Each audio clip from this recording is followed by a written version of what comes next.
Good morning. Today is Sunday, July 28th, 2024. I am distraught and outraged at the missile attack that occurred in northern Israel yesterday morning. At least 12 people were killed. Dozens more were wounded when a rocket fired from Lebanon hit a soccer field in the northern Druze town of Majdal Shams in the Golan Heights. It was the single deadliest Hezbollah attack on northern Israel since the fighting began there in October. And all of the victims in this attack were between the ages of 10 and 20. This tragic news raises the irony and the importance of what I prepared to share with you this morning. This morning, I want to pay tribute to a great man who passed away on Thursday, Martin Indyk. Indyk devoted his life to seeking peace between Israel and its neighbors. He was born in London in 1951, and his family moved to Sydney, Australia, where he was raised. He was in Israel studying at Hebrew University in 1973, and later he described the Yom Kippur War as a defining moment in his life. He said later, "It taught me just how fragile Israel's existence was and how central the United States is to war and peace in the Middle East."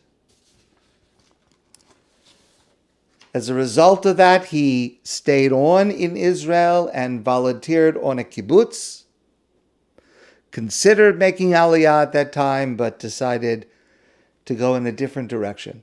And that direction in 1982 led him and his young family to the United States.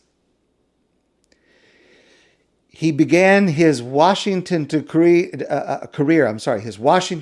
as a researcher for AIPAC, the pro-Israel lobbying group. And his first job in government was on the United States National Security Council, where he very soon became one of President Clinton's principal advisors on the Middle East. Indyk played a central role in bringing about the Oslo Accords in 1993.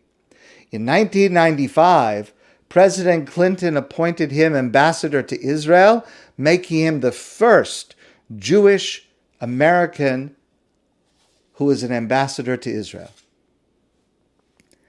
In 1997, he returned to Washington as the Assistant Secretary for State for Near Eastern Affairs, and during that time, he helped negotiate the Wye River Memorandum. You remember, the Wye Accord linked Israel's phased withdrawal from the West Bank to Palestinian pledges to crack down on terrorism. President Clinton sent Indyk back to Israel for a second term as an ambassador in 2000, and that reflected the credibility that Martin Indyk had built with leaders on both sides, as well as his personal and professional rapport with President Clinton. Clinton once joked, "I like it when you're around, Martin, because you and I both have funny accents." In 2013, President Barack Obama appointed Indyk as special envoy to Israel, working on trying to find peace. Martin Indyk was serious about his Jewish faith. He participated in a regular Torah study group for many years in Washington. He was a passionate Zionist. He believed strongly that Israel's best chance for survival and flourishing would be a lasting agreement with the Palestinians. And he was frustrated eternally frustrated that successive American presidents had been unable to strike that elusive deal. He once said, "What is it about the United States that its leaders feel obliged to sally forth with such virtual determination to transform the bazaars and back alleys of the Middle East? And what is it about the Middle East that holds them up, sets them back, and sucks them down into its swamps?" Dennis Ross, who served as a peace negotiator alongside Indyk, said about his friend, "Martin lived a life of meaning. He pursued peacemaking between Israel and its neighbors with passion, skill, and decency." Another official who worked with Indyk in peacemaking was Strobe Talbot, who said, "Indyk never despaired in seemingly intractable situations." And that is what I think is so important about Martin Indyk and his life and his work. I've shared before research that demonstrates that almost all successful peace negotiations are preceded by failed attempts at peace. In other words, failed attempts at peacemaking are not failures. They actually are steps that bring peace closer. Likewise, we can never give up on peace, especially now, especially today. Because even when we fail, we pave the way to triumph.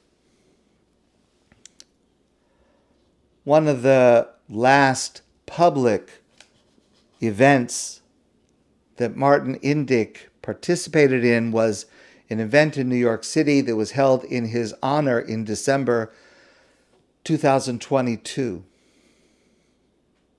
And he said then, "At the end of my journey, I'm reconciled to the idea that I will not see peace in my time. Peace for Israel will surely come. It is bound to come as a result, unfortunately, of violence and conflict."